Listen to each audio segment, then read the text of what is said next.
Hello and welcome to this podcast. Or I should say webinar.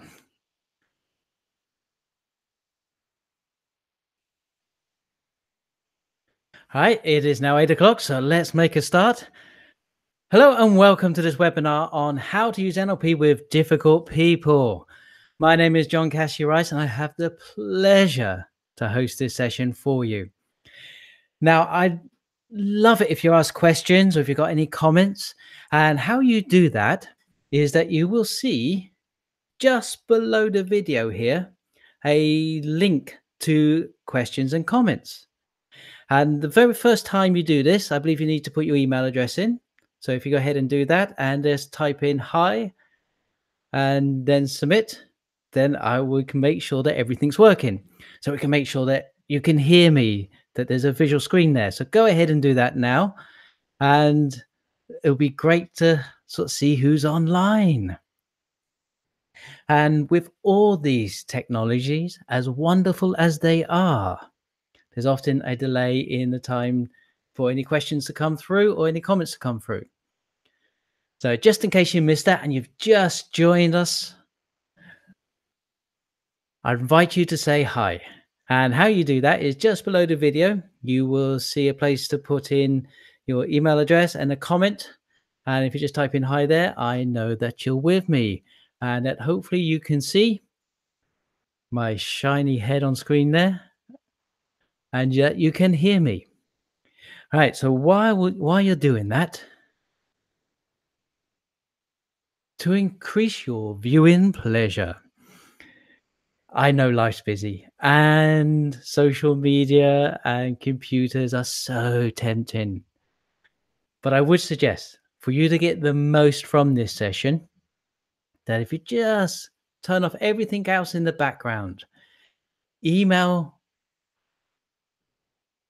Skype, iTunes, Facebook, Twitter, all those things get in the way.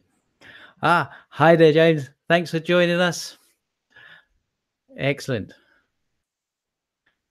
So we're starting to get some highs through. So it's wonderful to know that you can hear me there. So what is the goal for this webinar? All right, so we're going to explore how to deal with difficult people.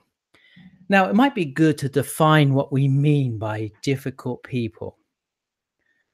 And my thinking about it is there's several different types of difficult people that we can come across. One is somebody is kind of set in their ways. They like to do things in a certain way and they become difficult about changing that behavior. Or we might have the experience of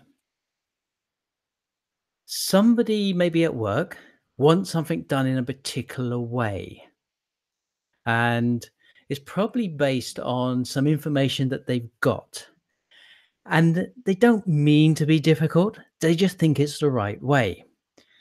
And you've got some different information. Well, that's reasonably easy to handle because that's about understanding.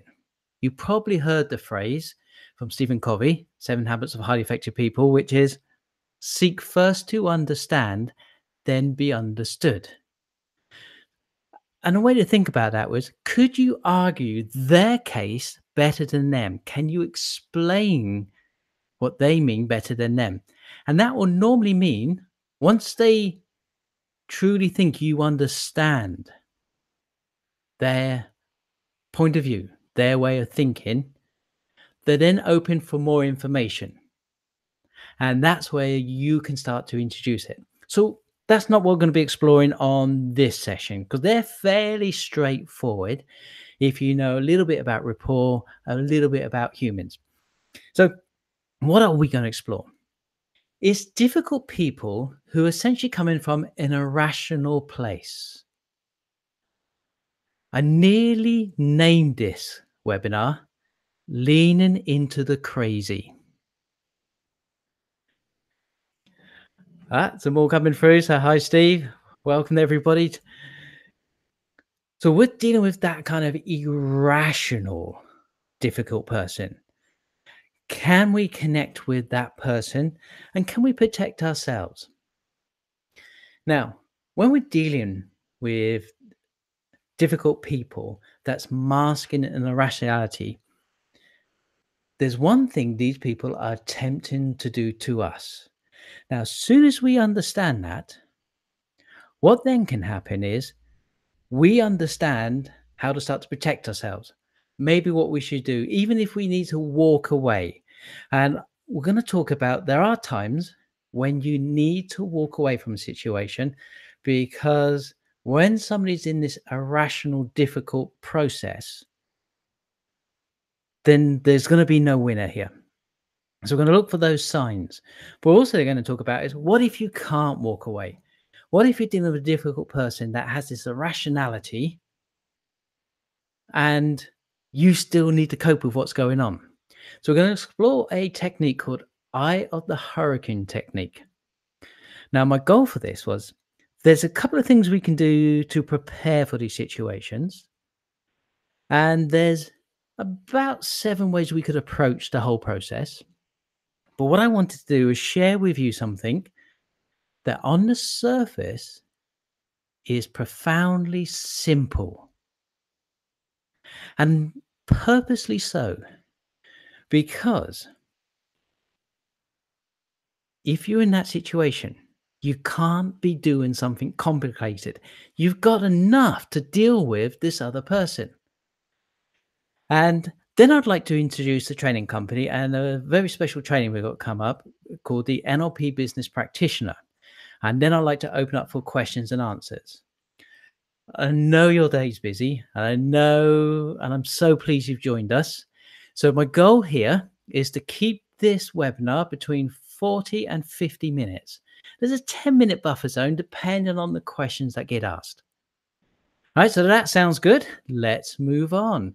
And I'd like to say at any point throughout, just type in any questions, realizing there may be a delay, and also that I will take the best opportunity to answer them. May not answer them straight away, but I will get to every question. Right. So, who am I? This is a mercifully brief introduction. I'm not going to give you my life story. So, my name is John Cassidy Rice. I'm author of Unlock the Power of Stories, and I'm an NLP master trainer, an international coach. My company is a partnership with Jaguar Land Rover and worked with various big companies, but also had the pleasure of working with thousands of individuals on public courses and on a one-to-one basis. I've been involved in kind of the personal development, the business development scene for over 20 years. Now I live in Chichester and I have 5 children and I'm now a granddad. So if you want to know anything else, just ask. But I wanted to make it brief. So that's who I am. And I love what I do. And the connections we make have been astounding and amazing people that we've met along the way. So the most important decision you'll ever make is whether you live in a safe or dangerous world. Albert Einstein. And if you decide you live in a safe world, it helps you become sane. If you decide it's a dangerous world, there's an irrationality that kicks in. And we're going to look at, just for the fun of it, what can lead to irrational behavior and ideal, and that would often lead to people coming across as being very difficult. Now, I build it as 3 paths to crazy and 1 to sane. So this is some work on Dr. Gluson's work. And what it does, it helps us inform us beforehand. So what I mean by that, so maybe you're looking to hire somebody, maybe somebody's seeking to join your team. A little bit of information about where they're from. It's not conclusive, but it gives us information. You can avoid inviting difficult people into the process. But we'll get to that. Okay, so what do we mean by crazy? Well, there's different crazy out there, which all leads to various different types of difficulties, especially in the workplace, but in everyday life. So you might come across some of these, like the drama queen, somebody who likes to manipulate, or maybe bully, or maybe they're needy. And all these lead to people being difficult in different ways. The techniques that we're going to go through should help you in pretty much any of these. So, anybody come across any of these irrationalities and discovered that, yeah, indeed, it turned out to be a very difficult situation? So, if you have, just type in yes, so that I know I'm kind of on the right tracks here. Because, like I said, there's different approaches depending on the reason the person being difficult. And here, we're defining what we mean by that. Excellent. Got a couple of yeses. Fabulous. So I think we're maybe on the right track then. Okay. So when we're dealing with this irrational difficulty, what is the person most terrified of? It is losing control. Now, because they're terrified of losing control, they're going to have an approach like to manipulate you, to be a drama queen, to be needy. They do that for a particular reason and thus become difficult. And that reason is they want to unconsciously, I'm not saying they're consciously doing this, try to get you to lose control. Now, if you lose control, they can then start to control you. So straight away, we can see a big part of this would be to, can we control ourselves? And we're going to look at the reason why we'll sometimes go out of control. We're going to look at the reason why, and then techniques, a very simple technique we can do to prepare ourselves if we know we're going to go into that situation. And if we're going to find ourselves in that situation, what we can do to control our nervous system to not respond. So we've got a lot to cover in a short period of time. Now, as soon as you become emotional, you'll have trouble thinking straight. And you've probably noticed that. You've gone into a situation and you knew what you wanted to say. You had a sound argument. And then somebody made you angry, made you upset, did something that emotionally shifted you, and the words wouldn't come out. And so I come across this first, a friend of mine who used to be a drummer, and he was Mr. Wild, but he's now a barrister. And one of the things that he was talking about is that a barrister will sometimes attempt to make the person they're talking to angry, because as soon as they become emotional, they lose control and they have trouble thinking straight, and that they get all sorts of information come out that they did not intend to come out. So we know we need to control ourselves. So if we know we need to control ourselves, before we get to the understanding what is happening in ourselves, why is our brain being hijacked, and what we can start to do about it, when should you walk away?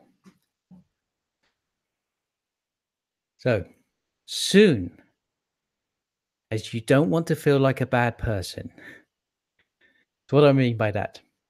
When you start to think, I hate you, I want you to go away, that's a surefire sign that you're losing control and that you ought to walk away. Now, if it's a boss or a business partner, I know that can be difficult, so we might have to use a different technique. But it's always, as soon as you get those words in your head, it is time to walk away. You have lost control. And as we say, a strong signal, you should walk away. And at the same time, do not react. So the difficult people are looking to provoke you. They're looking for some sort of reaction, which is like putting kindling onto a fire, it ignites it. Do your best not to respond and do not resuscitate the conversation. Why? It's all to do with how our brain's structured. So I'm not sure if you come across Paul MacLean's theory on the triune brain. This was proposed in the 1960s. And essentially, several things happen. So first off, we have the brainstem, which is also known as the reptilian or the crocodile brain, depending on where you read it. So the reptilian brain is gets the signals. And what the reptilian brain is asking is this: yes, am I safe? If not, we need to go into panic mode. It hijacks everything. It's essentially going, am I safe? Is there food here? Is there entertainment here? Is there some love making here? And if it decides all those are fine, it then moves up to the next level. But as soon as the reptilian part of your brain goes, I'm not safe, I'm under attack, I'm having to deal with a difficult person here, it freezes. It freezes everything. And you know what happens? Your breathing increases. It becomes shallow. Heart rate goes up. Your pulse increases. You maybe start to sweat, and you feel out of control. And as soon as that's happened, if you stay in the situation, it's going to become worse. So need to have a look at how can we send a message to the reptilian brain that just because somebody's being difficult, it's okay to go up to the next stage. The next stage is an emotional response. It's the limbic system. And do I feel confident I can deal with this situation? And then last but not least, logic kicks in. So as soon as you've calmed down, you realize you knew what you needed to say and do. Okay, so that's what's going on. And that's why it's important to walk away, because soon as your reptilian part of your brain is hijacked, you're out of control. So we need to prepare ourselves for that situation. Now, the easiest thing that you can do is affect the vagus nerve. Okay, so the vagus nerve, most people know it as a major nerve that runs down the left side of your neck, and you, it's a huge pathway of information. Now, the vagus nerve, and another word for vagus nerve is ancient wanderer. That's what vagus means.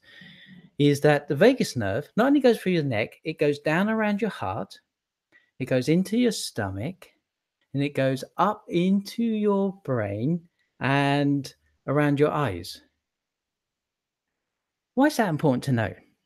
Because as soon as the reptilian brain becomes hijacked, it activates the vagus nerve. And the vagus nerve causes your heart to increase, to breathe shallow and fast, feel a bit sick in the stomach. It stops you thinking straight. And as soon as we know that, there's two things we can do to control the vagus nerve. And that is breathe. Yes, breathe deeply. So if you've ever been asked to do a talk, one of the tips you'll get is to breathe deeply. Now, what do I mean to prepare ourselves for that situation? So if you know you have to deal with that difficult person again, practice breathing deeply just a few minutes a day. And what you're doing is training your vagus nerve to relax at a deep breath, because it will anyway. But you want to be able to do it on cue. And a good tip for that, and we're going to borrow this from yoga. They're not the only people who espouse this, but I did come across a yogi who was talking about this first. So let's give yoga a bit of credit. And so is to breathe from your diaphragm and breathe in for a count of 4, hold for a count of 4, breathe out for a count of 4, and then start the process again. Now, I did mention there was two ways to control the vagus nerve. Now, the breathing, if you practice that, you get used to controlling the vagus nerve. So it's good for many, many situations like public speaking, if you've got to have got a meeting with your boss. So there's lots of good reasons why to do the deep breathing. Now, the other one, which is not really connected to what we're talking about, but it's just worth knowing. You know, I mentioned the vagus nerve goes up to your eyes. Well, it goes to the corners of your eyes. And as soon as you smile and the smile needs to reach your eyes, the vagus nerve will send a message to the brain, no danger here, relax the system.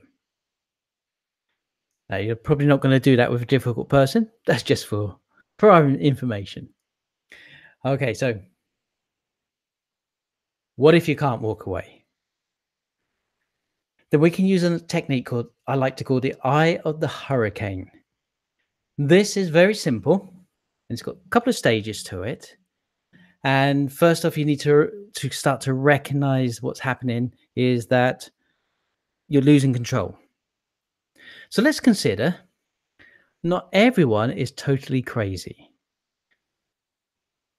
Just because they're being difficult and they're irrational, and that's the type of difficulty that we're exploring in this session, doesn't mean that they're completely irrational, completely crazy. So there's a very simple technique that we can use to connect with this person. Can we find inside the storm an area of calm? Yes, some of you are starting to think, would this work if somebody's angry? It can definitely help. One of the most effective strategies is to aim that eye of the at that eye of the hurricane. Hurricane. So what I'm saying is, rather than try to avoid the irrationality, is you're going to lean into the crazy. So next time someone flies off the handle, next time somebody's being unrealistically difficult for whatever reason, let the person vent. Let them get it out. Because if they can get it out, they're going to expel a lot of energy. Next, as they're doing that, listen calmly. You don't have to do anything. Like we said, don't react. Now, if you're on the phone, resist the urge to hang up. I know how tempting it can be. Now, and here's the key. This is the next part, is what makes this work. It is so simple, easy to do, and extremely effective. Because it's so simple, you'll be amazed at how many people don't use it. This works if you're talking to the person. Focus on the person's left eye. Now, why the person's left eye? Because we as human beings are cross-wired. And what that means is the left side of my brain connects and controls the right side of my body. The right side of my brain connects and controls the left side of my body. So we're cross-wired. So as soon as you look into the left eye is connected to the right brain. It's also connected directly to the left brain as well, but it's also connected to the right brain, and that's what we're after. You're connecting with the right side of somebody's brain, the emotional responses. And you'll soon as, not so much their conscious mind, as soon as their unconscious mind clocks that you've connected with them by just looking into their left eye, it's incredible how people start to respond to you differently. Now, can you see why I'm saying this is such a simple process that a lot of people either forget to use it or think, that's not going to work? So could we test this before we're in the eye of the hurricane? I think we could. So if that logic proves to be true, you can experiment when you're talking with somebody. and you've got logical information to give them, look into their right eye. They'll be able to process it a little bit better. If you want to connect with somebody emotionally, look into their left eye. And then notice the response that you get. So if you just practice that outside of dealing with difficult people, when it comes to that situation and you're going to let them vent, you're going to listen calmly, you're going to look them into the left eye. And as soon as you do, you're looking into the eye of the hurricane, i.e., you're leaning into that crazy, you'll see them start to calm down. Wow. I told you it's going to be simple, but highly effective. If you've got any questions or any comments, please do type them in. Now, soon as all that's done and you've got a moment to yourself, it's useful to reflect on the process. So ask yourself, and this is all about protecting yourself as well as protecting the other people. What is the most important thing I need to do in the long term? So if it's a project at work, is the work going to be affected? If it's going, is it going to, what's going to affect, what do you need to do so it doesn't affect the team in the long run? What do you need to do in the short term? What needs to happen now? So that's a little bit of reflection afterwards. And again, it's easy not to do those things, but just asking yourself in that situation what you need to do. These questions have been designed to put you back in control. Now, do you remember we started off this talking about what is when somebody's difficult and they're being irrational, manifesting the difficulty? What are they attempting to do to you? They're attempting to get you out of control. So we need to reclaim the control in that situation. And that's what these questions have been designed to do. Okay, so hopefully that made sense. And if you've got any questions, please do ask them if you've got any comments. But I also said I would explore the 3 pathways to crazy and 1 to sane. Now, this is not actually taken from NLP. Some of the other techniques have been, but this is based on the work of Dr. Mark Gluston. And he's a great writer. He's got some great books out and a great communicator. And what he was talking about was he was exploring this idea of how do people become irrational adults? How do they become drama queens, manipulators, bullies, needy? And I just thought I'd share some of those with you because it kind of gives you an idea of somebody's background. Because one of the things is people consciously don't mean to be difficult. They don't mean to be irrational. It's just a way that they've noticed to cope in the world. So one of the steps is, yes, to control yourself, but also when you start to understand people, you become more compassionate from where they're coming from. It helps you employ the techniques we've been talking about. So 3 pathways. So what happens if somebody has an unfulfilled life? Well, Dr. Mark was talking about this, and he says, well, there's a problem in the childhood. Now, it could be a small problem. It could be as simple as knocking over some milk, which is a big sort of challenge to a child. What do the parents do? How do the parents react to them? We're not talking a one-off situation. Parents do an amazing job. I've got 5 children. I know what it takes to parent. It is tiring, very rewarding, and you're not perfect. So what we're talking about, how do parents over a period of time respond to the children? So coddling, sort of wrapping them in that cotton wool, Mark says, leads to tantrums.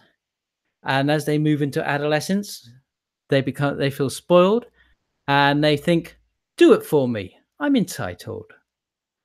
That can lead to kind of the obstacles being compulsion in adulthood, feeling lost because apart from your parents, there's not going to be many people that will coddle you and stand for tantrums.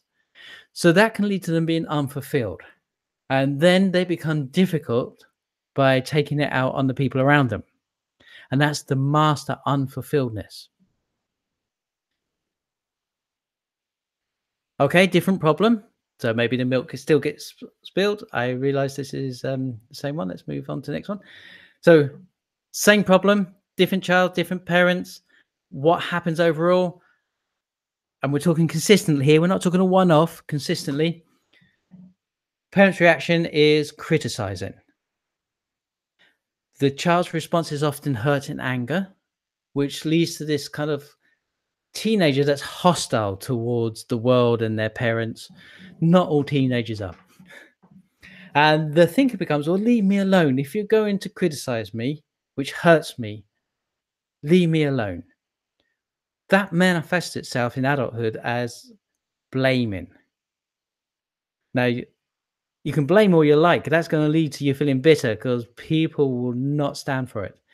Unfulfilled life, that would start to come up in various different ways of being difficult in situations. Then we have a different pathway to crazy, this irrationality, which leads to kind of difficult interactions later on in life. What happens? There's a problem. Maybe the child spills some milk on a regular basis and parents ignore them. But you know how children spell love, don't you? It's Time. Children want attention. If they're not getting it, the world is a fearful place. There's that kind of defeatist attitude. It will never work. It's never worked in the past. Why would it ever work in the future? So they avoid opportunities. It can often feel very empty, which leads to being unfulfilled and difficult in life. You may not come across many of these in the work. And if you do, they will slip under the radar. They're still going to be difficult because they're probably not going to want to do their work to any high standard because they just will end up wanting everyone to ignore them because they're trying to avoid standing up. Okay, the pathway to a fulfilled life, the pathway to being sane. Well, we covered a lot. Not only are we dealing with difficult people, we're looking at parenthood and how to bring up healthy children here. But it's all relevant. Okay, problem, supporting. So milk gets spilled. Okay, let's get some cloths, clean it up with the child maybe. And by doing that, you're involving the child in the problem solving. That builds the child's confidence. So as they move into becoming a teenager, they're more motivated. They've got this thought, I can now do it. That builds determination in adults, which leads to a very satisfying, fulfilled life. And these are the people that are normally easier to get along with. So we've managed to cover a fair bit. So let's just review that. We talked about what the one thing somebody who being difficult from an irrational point of view. They're trying to make you lose control. As soon as you lose control emotionally, your thinking goes. They start to control you. We then talk, well, what can we do about that? So what are the signals to walk away from a situation like this? Then what could we do to control ourselves? And we looked at the vagus nerve, this ancient wandering nerve, and we looked at triune brain theory. And we now understand what's happening. We're being hijacked by people who are irrational, that are being difficult. So we looked at the breathing technique. Now, we're probably not going to use the smiling technique, but the breathing technique is designed to relax and give back us to a higher thinking level. So can we get into the logical thinking? We looked about how to take control back and the pathways to crazy. And I would love to hear your experiences of using this. So if you know you've got maybe a difficult person or a meeting coming up, let me know how looking into the left eye worked for you. Because it seems so simple. It's profoundly simple. So effective, though. I'd love to hear how you use that. Now, what I've been sharing with you is some of the strategies that's with our accredited NLP business practitioner. So I'd just like to take a couple of moments just to talk about that.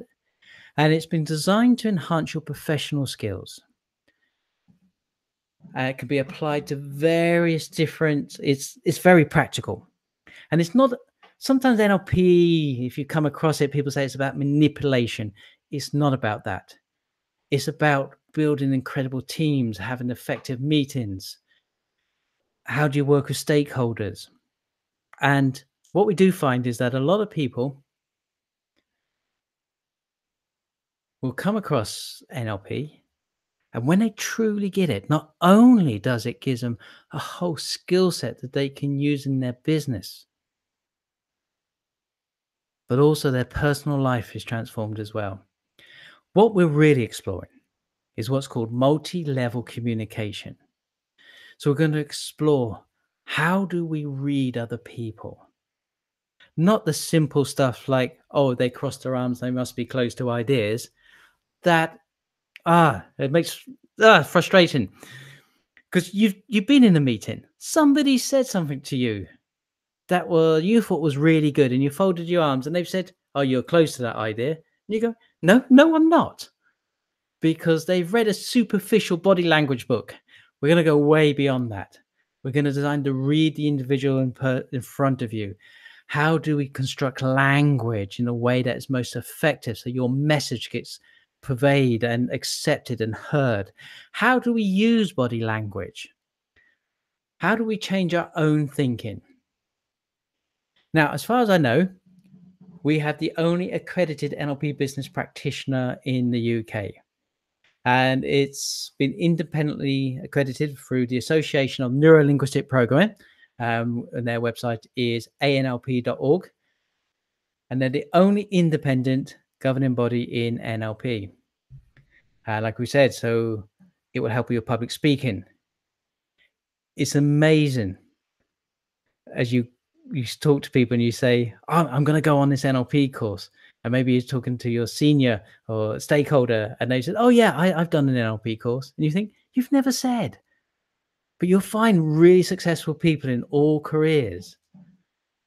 Not everyone, but a lot of them have done some NLP training, and it's a significant amount.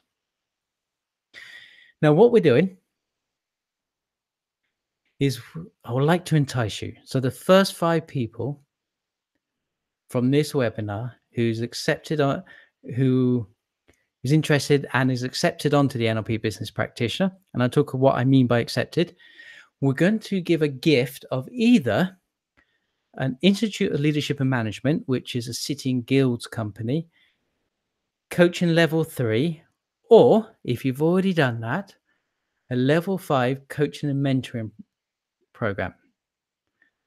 And that will also include the certification, assessments, and 12 months professional membership to ILM. So exciting stuff. Okay, so where's the 5 days? So it's 5 days, live training in Birmingham. We'll also give you professional membership to ANLP for 3 months. There's a membership site that has hours of video, audios, workbooks you can download. You can also repeat the training, and they're going to commit to giving you ongoing support personally. So if you need a telephone call, you want a Skype call, you want email support, maybe you want to meet face to face, if we can arrange that, we will do that to support you in integrating your skills. Okay, and the NLP business practitioner is no longer open to the public because of the standard of training, because of the advanced nature of the information on the training. You have to apply for a place. And if you would like to apply for a place, please email me at john@nlpcourses.com, telling me that you would like a place on the NLP business practitioner. And we can arrange an informal interview where we talk about, is it right for you? Is it the right course for you?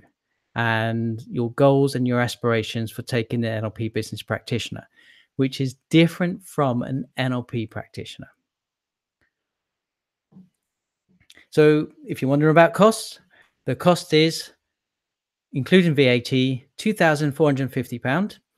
Your company can either pay for it, or if you're going to pay for yourself, you can spread the cost over 12 months. And that included the assessment, certification, support, and everything's included within that. Right. Any questions? I know it's getting late, and I'm sure some of you would like to, because we hit the 40-minute mark. So if there's any questions about dealing with difficult people, any of the techniques we talked about, or even the training, I'm happy to answer those. And while you're thinking about that and typing in any questions or comments, or if you just want to say that was great, that's also nice to hear. It's been a real pleasure to serve you this evening, and hopefully you're going to use what you've learnt. My goal was always to keep it a very simple technique that you could use straight away and at the same time be very effective. Okay, so some of the comments I'm getting coming in are all around, no, that's great, that makes sense. I'm going to use it. I'm going to give it a go. So that's excellent. Right, so for you guys that have said you're going to give it a go, again, what we talked about was it's good to practice looking into either left eye or right eye first in a situation outside of dealing with difficult people, so that you get into the habit of it. And then please do email me, and it's john@nlpcourses.com with what happened. And don't worry if you think it didn't work. Still email me and we can go through it and see what happened, how we can improve it, what's the circumstances. Excellent. So it sounds like the people on the webinar and also for the recording are starting to take action. So that's great. It's been a pleasure to host this for you this evening. If you got any questions that you didn't want to say on air, just email me. I'm happy to help you. Have a wonderful evening, and I'll catch up with you soon. Take care, everyone. Bye.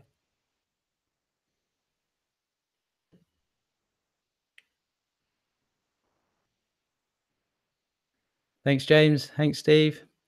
Hey, Chris. Thank you. Thank you for being online.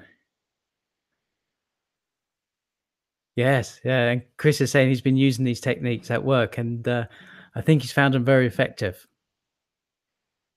Thank you, Joanne. Really appreciate everyone being online. Okay, enjoy your evenings. Thank you ever so much.